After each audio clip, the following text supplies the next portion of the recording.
Be ready to be shook because we're bringing the thunder today. Hey y'all, it's me, Andre, and today we're talking about a movie that really changed the landscape of how movies can be made. It's a movie that, for a majority of the movie, has no plot, and that is the greatest movie I have ever seen in my life.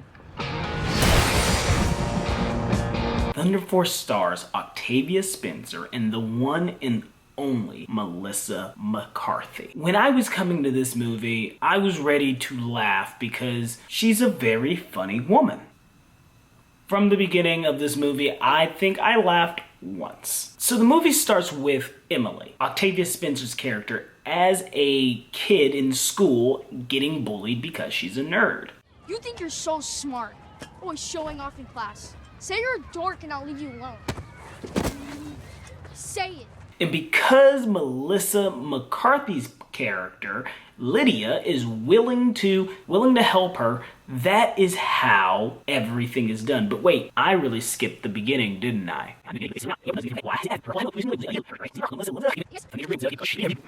The beginning is just some voiceover. You don't even get to see the event really happen, of us hearing that her parents died because the miscreants did it. In March of 1983, a massive pulse of interstellar cosmic rays struck the Earth and its population. What is that? My parents were among those caught in the crossfire. Who are the miscreants? What do they do? How do they do? What do they mean? I do not know. And the movie doesn't take the time to ever tell you. So they become friends, but the more time that they become friends, they see that they may not just be on the same page. Hey, I'm sorry, I messed up.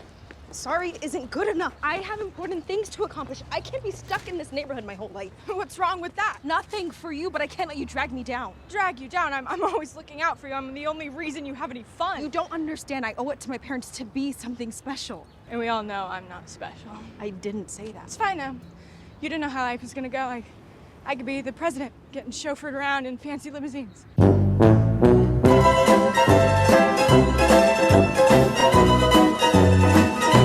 We fast forward about 30 years to where they're working two very different jobs. Melissa is working as a construction worker, and there's this high school reunion happening. At this high school reunion, she's expecting, because we have another character who's just like at breakfast with her or works at the breakfast place she goes to, gives her information to contact this friend that she hasn't been friends with in the last 20, 30 years. I just have to go to this reunion. Thanks. You think Emily will come? I don't know. I don't talk to her anymore, and you know it. Why don't you just give her a call and see if she wants to come to the reunion? I wouldn't know how to get a hold of her even if I wanted to. Well, really? I'm not saying I would. I'm just saying I wouldn't. Norma stopped by a while ago. I got her number for you.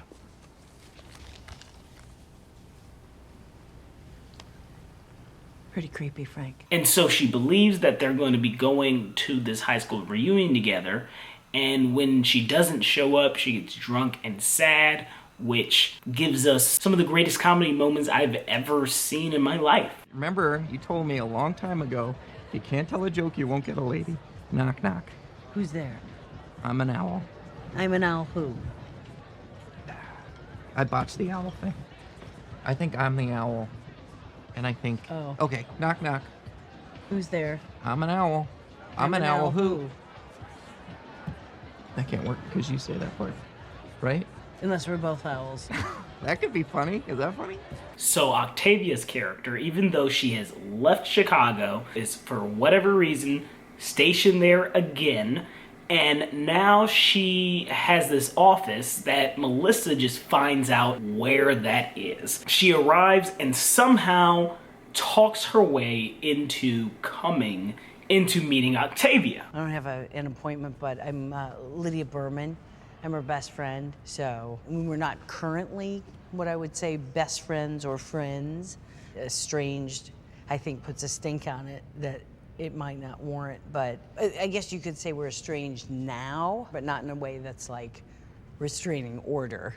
So do I just go up and surprise her? No, you definitely don't do that. But I'd like to go up and take her.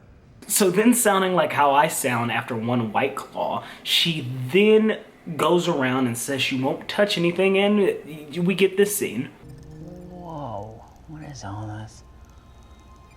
Remember, Lydia, you said you would not touch anything, so you should not. Oh! Woo!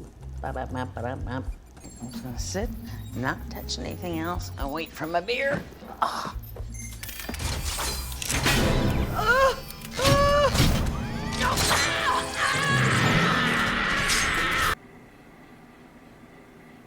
And she gets super strength powers. You might be wondering, why does she need these powers? Well, actually Octavia did, and she wanted invisibility and strength so she can do what her parents, remember the ones that weren't there? Yes, those ones. She wanted to be there so she can beat the miscreants. Lydia, do you have any idea what you've done?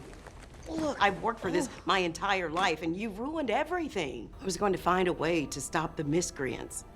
I was going to become a super person. So she gives herself powers and Melissa powers, and then Melissa has this freak out, and Are you kidding? Did I do that? Right? Does that ring up? Did I do that? Did I do that? You know that. Did I do that? so now they have to work together if they want to get away from the miscreants. Now, while this is all happening, I have yet to mention that we have these two people who are running for mayor. And one of the people, whose name is escaping me, and I don't even care enough to really look it up. His name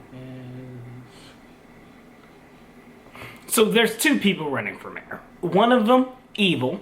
The other one, barely on screen. And so that whole subplot is going on, and why that's important is because he's actually, we'll get to that. So they learn how to work together, and they learn how to use their powers in this montage that goes over time. I want you to understand that we have almost got to 40 minutes in this film, and nothing really has happened to move the plot along of going against the miscreants. But why are they going against the miscreants? What are the miscreants doing? Please, someone. What is happening? They go on their first adventure, and their first adventure is really to test out if they can work together. And they go to this convenience store that is getting stuck up at the moment, and that's when we get... That's what we get. Hi there, take it easy. What are you? Well, I'm a Gemini. What the hell are you? You'd think Cancer, but Capricorn actually, Sag Moon, and all kinds of things rising. Well, let's hope so. Lydia. Jason Bateman has crab hands that are never explained. So Jason Bateman and his crew... Wait. So once we meet Lobster Boy and Thunder Girl, we have finally gotten to what the plot of this movie is. They are trying to wrangle with whether they should be more like humans or more like miscreants to go against the miscreants. And then we have just a montage of them fighting and going against other people and this.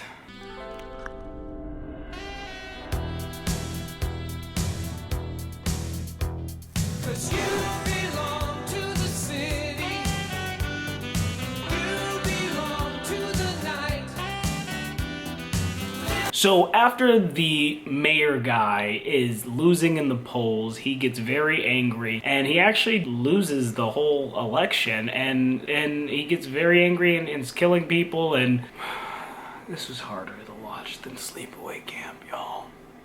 I'll be honest with you. The Latina mayor wins, and so our evil guy, he gets really angry, and he has a superpower of like hugging, and that's what he does to kill people. He hugs them.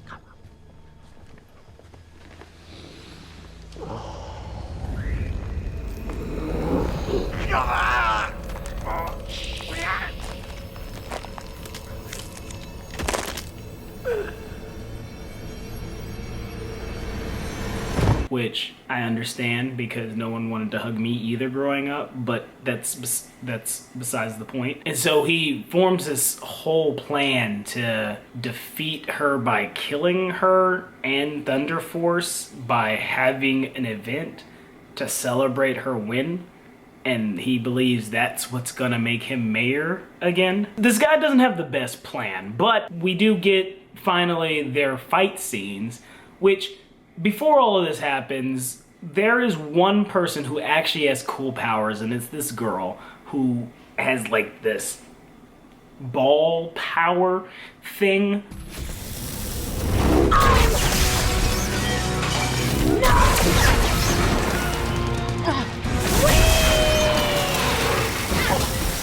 Did she call us ding-dongs? Get a shovel. I'm gonna bury that bitch. So she goes and stirs trouble. They have the every time there's a buddy movie, they have to split up and then come back together scene. Oh, I'm sorry, I messed up. I was trying to stop her. Dang it, Liddy, you always get carried away. Ever since we were kids. Don't you understand this isn't a game? We have a job to do. I didn't see you trying to do anything to stop her except disappearing. Which, by the way, you've been doing that since before you got your power. You know what? I should have both powers because I know how to use them. Whatever you say. You're always right. You're the special one, not me. Right, Em? Sometimes I don't know if I'm mad at you because you always go crazy, or if I'm really just mad at myself because I never do. I know you can do anything you put that big brain to. I mean, look at me. You made a loser into something special. Liddy, even though I was dumb enough to let us drift apart, you've always been special. I think so. Now, for the people who have watched the movie, you may be wondering why I have yet to talk about Octavia Spencer's daughter in the movie. And you may be thinking, is this an afterthought to him? The real reason is because I feel like she's an afterthought in the movie. She's there because Octavia's mother and family died, which made Octavia feel like she has to just focus on what her dream was. But Octavia's daughter is more like Melissa in the fact that she wants to have more fun, but she is also smart. And so there's this like forced thing of like putting these thoughts of how you are as a child in the movie, and it's just like so many things are juggling, because at the end she becomes a superhero and really helps them out. So she becomes like the Flash. Bye-bye, nerd.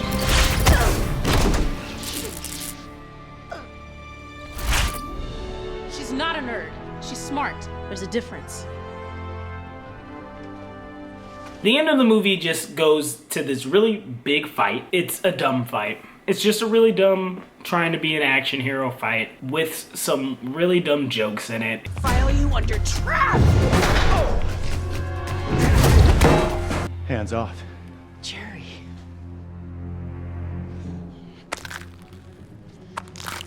No problem. Better up, King! It's the king! Whoa. That one's out of the park! It's bad, y'all. And then it ends like this.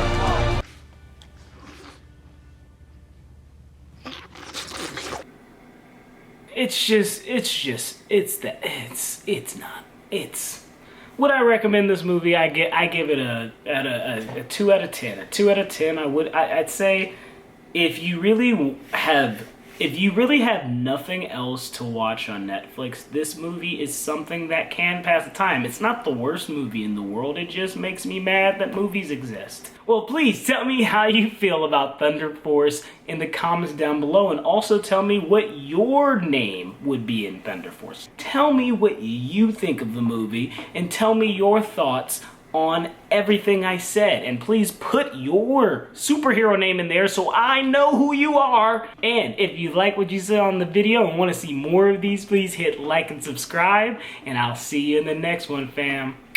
Bye.